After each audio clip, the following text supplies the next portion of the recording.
2024 সালে গণঅভ্যুত্থানের মুখে দেশ ছেড়ে পালিয়েছেন শেখ হাসিনা। দীর্ঘ 2 বছর ভারতে নির্বাসিত থাকার পর হঠাৎ করেই তিনি দিলেন দেশে ফেরার সুনির্দিষ্ট ডেডলাইন।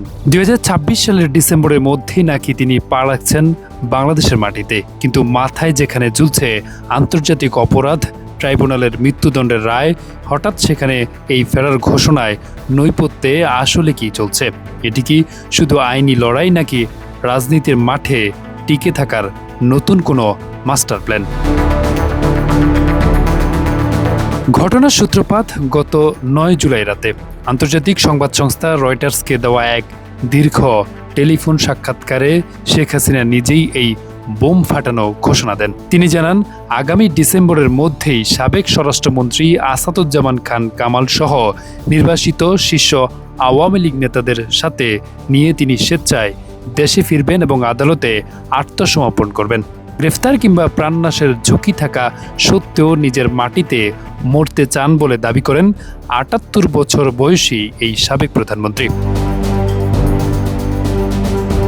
বিশ্লেষকদের মতে এই নাটকীয় ঘোষণার নৈপথ্যে প্রথম কারণটি হলো তৃণমূলের ভেঙে পড়া নেতাকর্মীদের চাঙ্গা করা। বর্তমানে বাংলাদেশ আওয়ামী লীগের রাজনৈতিক কার্যক্রম সম্পূর্ণ নিষিদ্ধ। দলটি বেশিরভাগ জ্যেষ্ঠ নেতা কারাগারে অথবা বিদেশে পলাতক। শেখ হাসিনা নিজেই স্বীকার করেছেন তিনি নির্বাসনের থেকে অনলাইনে বিভিন্ন আসনের কর্মীদের যোগাযোগ রাখছেন। ফলে ডিসেম্বরে ফিরে আসছি এই বার্তা দিয়ে তিনি মূলত দলের কর্মীদেরকে আশার আলো দেখাতে চান এবং দলের অস্তিত্ব টিকিয়ে রাখার রাজনৈতিক কৌশল নিচ্ছেন। দ্বিতীয় কারণটি লুকিয়ে আছে কূটনৈতিক টেবিলে। শেখ হাসিনাকে দেশে ফিরিয়ে এনে কার্যকরের জন্য বাংলাদেশ সরকার ইতিমধ্যেই ভারতকে আনুষ্ঠানিক চিঠি পাঠিয়েছে।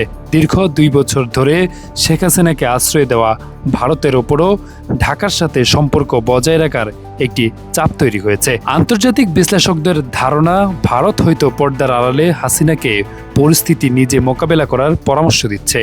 আর তাই ভারত যাতে প্রত্যাপন নিয়ে সরাসরি কোনো বিব্রতকর পরিস্থিতিতে না পড়ে, সেজন্য হাসিনা নিজেই স্বেচ্ছায় ফেরার কথা বলে দিল্লির উপর থেকে আন্তর্জাতিক চাপ কমাতে চাইছেন। রয়টার্সকে দেওয়া সাক্ষাৎকারে শেখ হাসিনা তার বিরুদ্ধে হওয়া বিচার প্রক্রিয়াকে প্রহসন বলে দাবি করেছেন। তিনি নিজেই এসে আদালতে দাঁড়িয়ে দেখাতে চান যে তার সাথে কেমন আচরণ করা হচ্ছে। একই সাথে আওয়ামী লীগের উপর নিষেধাজ্ঞা প্রত্যাহার করে আগামী নির্বাচনগুলোতে দলের অংশগ্রহণ নিশ্চিত করার আইনি ও রাজনৈতিক ক্ষেত্র তৈরি করাই তার এখন অন্যতম লক্ষ্য। তবে বর্তমান সরকার এবং রাজনৈতিক দলগুলো স্পষ্ট জানিয়েছে, গণহত্যার দায়ে দণ্ডিত আসামির কোনো ক্ষমা নেই। আইন অনুযায়ী তার রায় কার্যকর করা হবে। সব মিলিয়ে শেখ হাসিনা এই ডিসেম্বরের ডেডলাইন কি শুধু কর্মীদের মাঠে ধরে রাখার মনস্তাত্ত্বিক চাল, নাকি আসলেই 2 বছর পর বাংলাদেশে বড় ধরনের রাজনৈতিক নাটক অপেক্ষা করছে? আরাফাত হোসেন, যুগের চিন্তা, ঢাকা।